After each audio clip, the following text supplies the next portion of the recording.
Bonjour au lendemain du troisième jour de cette 35e Coupe de l'America aux Bermudes. Écoutons les prévisions météo de la veille données par Clouds de Team New Zealand. So the winds generally on both days of the weekend look to be on the lower side. We shouldn't see really anything under 5 knots, but we probably won't see much over 12 knots either. It'll still be a shifty breeze coming over the hill and down onto the water, especially if it's light. Donc ça va être mou, en dessous de 12 nœuds et très shifty.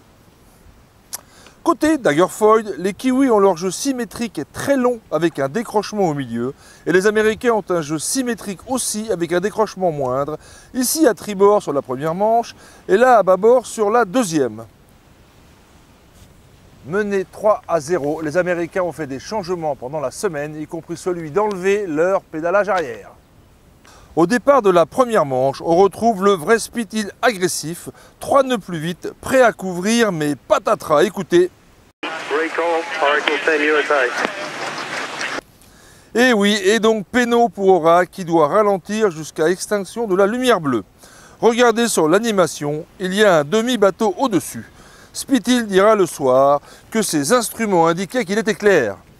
Donc les Kiwis sont à nouveau à fond devant au dégagement et s'envolent vers une victoire facile. Eh bien, pas du tout.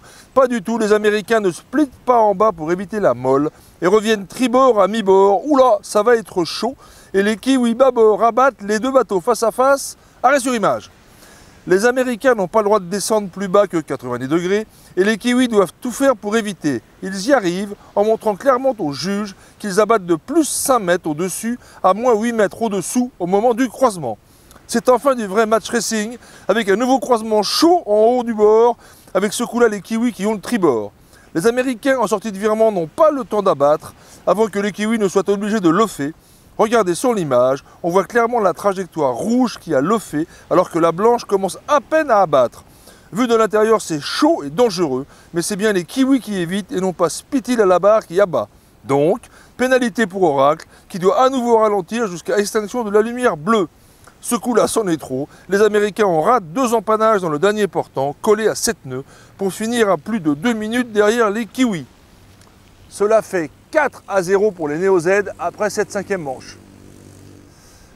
Au départ de la deuxième manche, Spit-Hill se fait encore avoir par son électronique qui lui donnait des Kiwis sous la line, mais abat parfaitement au timing 3 nœuds plus vite et bien appuyé sur son fall bâbord, passe sur le corps des Kiwis, casse l'engagement et passe au dégagement en tête. Ça c'est un changement. Le boulot pendant la semaine a payé, bien joué les gars. Comme le prévoyait Clouds, le premier portant se joue à la recherche des risées, la première étant trouvée par les Kiwis qui passent devant, 10 nœuds plus vite, juste après l'empannage, pour finalement voir les Américains repasser sur la line. Les Américains contrôlent devant au premier près, 100 mètres devant, redescendent du bon côté à la porte du haut, mais vont trop loin en line et en bas, et laissent passer les Kiwis plus vite à l'intérieur à la porte du bas. C'est le 4e changement de leader dans cette manche. Et c'est reparti pour un prêt au contact que les Kiwis gèrent mal en laissant le vent en haut à gauche aux Américains, en ne virant pas très bien, pour finir obligés d'abattre bâbord sous l'alley line, avec une vitesse trop lente dans l'holofé pour pouvoir faire la bouée, et en laissant Oracle tribord, le début du côté droit avec un meilleur vent. Oracle réussit un bon contrôle et se retrouve devant pour le long reaching final qu'ils feront tout du long avec un nœud de moins en vitesse. Mais c'est une belle victoire, la première pour eux sur cette finale. Bravo les gars, nous en sommes à 4-1 pour les Kiwis. Conclusion en 3 points de cette 3e journée qui a vu 8 changements de leader en 2 manches. Premièrement, côté américain, écoutez. It's more unstable, it's very thirsty on oil, but it's faster.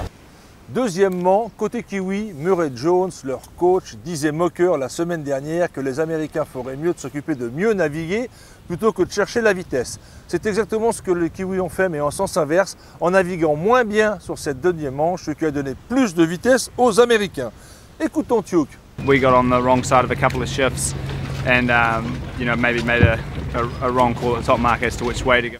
Troisièmement, les Kiwis sont restés sur l'eau avant la conférence de presse pour faire des réglages. Conférence après laquelle les Américains sont ressortis pour faire des réglages eux aussi.